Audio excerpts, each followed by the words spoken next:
ప్రస్తుతం ప్రతి కంపెనీ ఒకే మాట చెబుతోంది, ఏఐ వల్ల లే ఆఫ్స్ చేస్తున్నాం.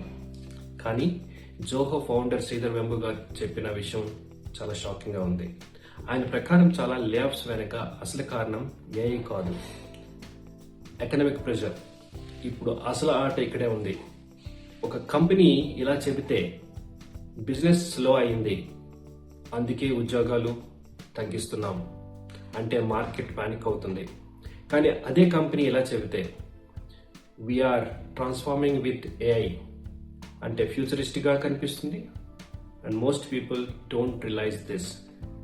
ఏఐ ఇప్పుడు టెక్నాలజీ మాత్రమే కాదు, ఒక కార్పొరేట్ నెరేటివ్ కూడా. మరి నిజంగా ఏఐ జాబ్స్ని తీసుకుంటుందా, లేక కంపెనీస్ ఏఐని ఎక్స్క్యూజ్గా వాడుతున్నాయా? మీ ఒపీనియన్ కామెంట్ చేయండి. ఫుల్ వీడియో లింక్ కింద ఉంది. ఇంట్రెస్టింగ్ వీడియోస్ కోసం సబ్స్క్రైబ్ చేసుకోండి. Thank you.